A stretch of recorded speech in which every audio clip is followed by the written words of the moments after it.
This is Jordan Tower with JT News. Make sure you smash that like button, smash that subscribe button. This is Jordan Tower telling you to go check out Ramsey McGanday. Go check out his YouTube channel. Subscribe. He's got hot videos on hot music on there. Links are below. Go check it out right now. And make sure you hit that thumbs up button right there. And let's get right into the news. So, Eliza Rain, she wanted $53,000 a month from Future. That is crazy. And another person who thought it was crazy was Summer Walker, okay? She was very critical, saying that women who say they're, I'm going to just summarize it because it's like they're going back and forth at each other and it's turning into like a small novel, okay? Basically, Summer Walker was critical of her asking for so much money. Women don't need this much money to raise kids, right? She said she wants $53,000 a month. Women like this are so disgusting and sad. I feel so bad for this man. Where do y'all find these type of women? Well, I understand why Eliza Rain would ask for so much, okay? Because Future just kind of like pushed her aside and she was nothing and all this, and he wasn't in the child's life. And it's definitely, you don't want to make people mad, period, right? So that's what Future did, and that's what she came for. Because you're gonna ask for a lot to get a little, right? That's just everything, you know. If you're going in for a raise, you're going to ask for a big raise and they'll meet you somewhere in the middle. I mean, anything, you know. So Summer Walker was a little too critical. It's just crazy. So Eliza Rain coming, I'm so tired of Summer. Oh, this is the other woman that's London on the Tracks baby mom. She says, so tired of Summer Walker using her voice outside of a song. You don't have any kids. Don't speak on the subject. She goes off on that. That's summarized, okay? London on the Track has some baby mama drama, okay? Which is never good to have, you know. A lot of my friends go through that, and it's bad for the kids. There should be no drama, you know. Kids, even if you decide to split up, you should save face for the kids, man. That's something that always breaks my heart when it affects the kids, because they're innocent. And they should be innocent until they become adults and they realize how messed up the world really is. They should be preserved until 16, 18, somewhere in there, you know? Anyways, you know, Eliza Rain spoke her piece. She wrote a book, man. Like, it was way too much. First of all, Miss Galactica, nice music, but where's your brain at? I don't even go back and forth with women during these times like this. But how are you speaking on a situation of mine when your man is doing the same thing, if not worse? And battling in court instead of condemning me on a fake number. You should be using your platform to speak against this type of neglect of children. Okay. She wrote a lot. And, you know, she kind of breaks everything down to where, you know, both parents have to submit financial paperwork, but she goes into the details of it. All we see is headlines, though. But still shocking. Like, Dr. Dre's wife wants $2 million a month. Wow. That's a lot of money. Anyways, let's get into the next story. It's Tekashi talking about, he talked to Billboard, and, you know, they were talking about Lil Durk saying that you needed Nicki to get to a number one. Yeah, he did probably. I think Nicki and him needed each other. First of all, you know, it is what it is. There's people that like Tekashi's music. I'm not bumping Tekashi in my car, but there's a whole group of them that like him. He makes good points on certain things, but yet he's still turned against everybody. At least he's not one of these people that are out here that ratted and say they didn't. He admits that he did it at least. I can at least give him that much respect. Some people pretend, so a lot of people are out here pretending that they didn't tell on anybody when they told on a gang of people, okay? So let's just, you know, let's put that in perspective there. At least he admits what he is. Do I like all the trolling he does and everything? No. It's funny, but also it's dangerous. It could get a lot of people hurt, you know, speaking from that perspective. I think I laugh about it sometimes, but really always in most of my messages I said, this isn't right, you know? I can laugh about it, but also say, hey, this isn't right. But hey, everybody partakes in it.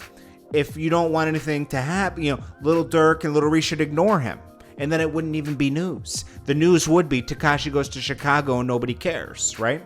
Then he talks about Drake having security in Chicago, and he says, hey, Drake has security in Chicago. I have security in Chicago, but why am I the one that's scared? That's a good point. It's a good point. But, you know, Drake is a way bigger rapper. But, you know, and he never portrayed an image that Tekashi portrayed. You know, that he was the biggest gangster in New York City, you know?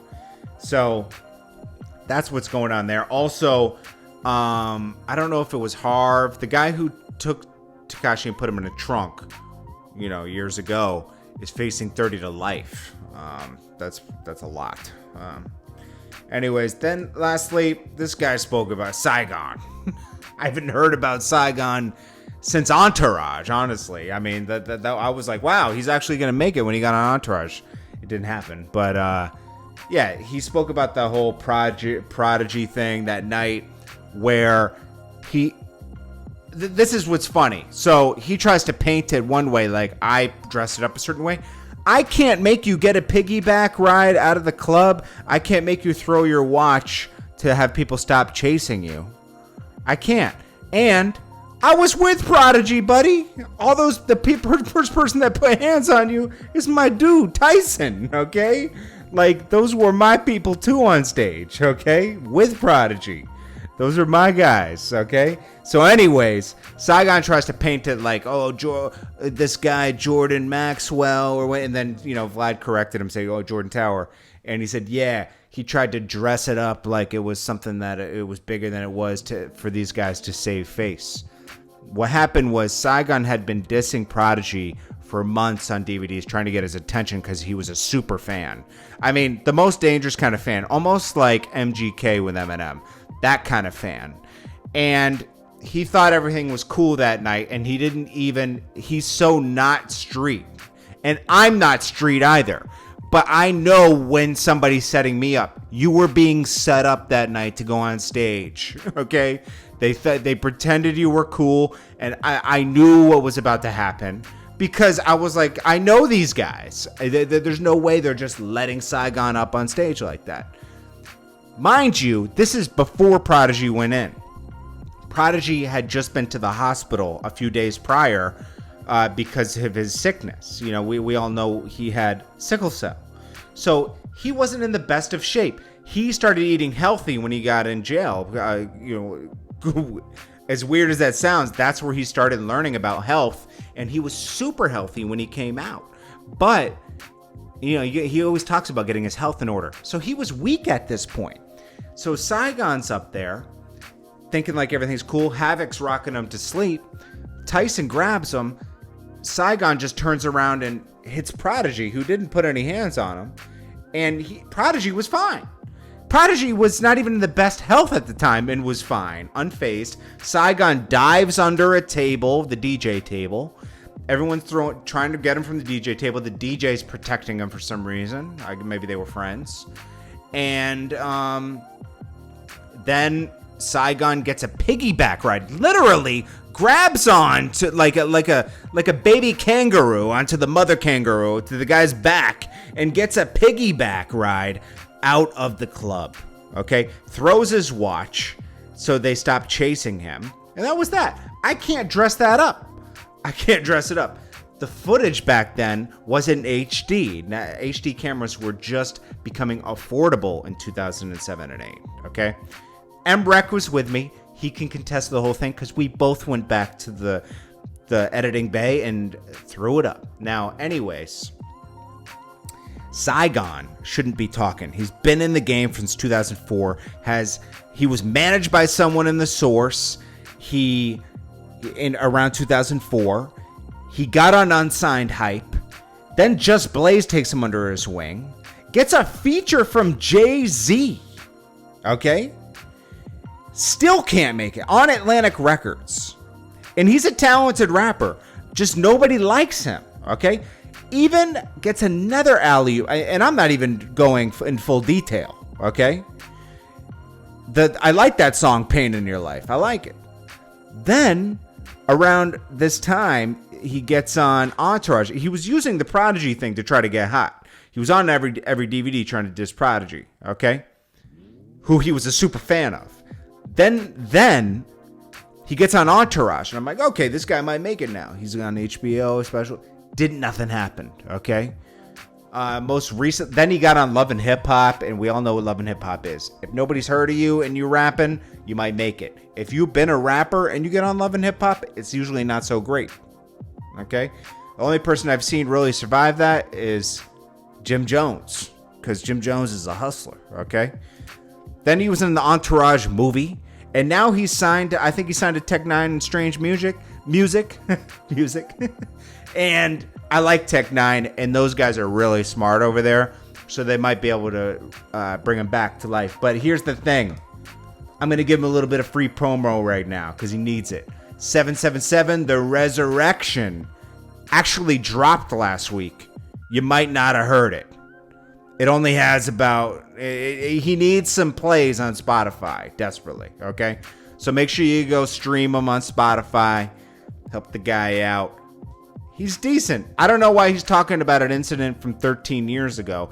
And you definitely know who I am. Don't try to act like you didn't know who Jordan Maxwell, JordanTower.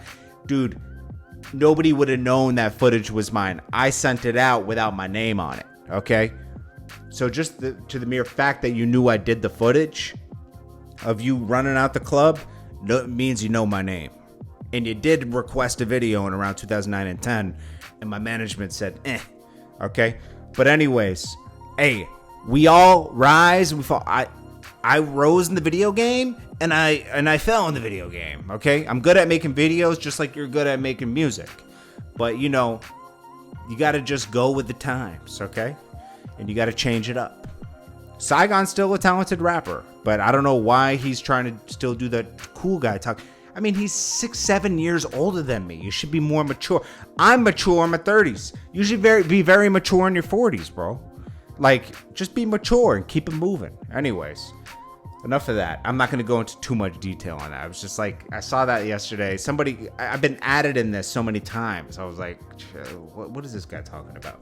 I'm not even on the radar like that anymore. Chill out. Anyways, this is Jordan Tower, JT News, and I'll check you guys later.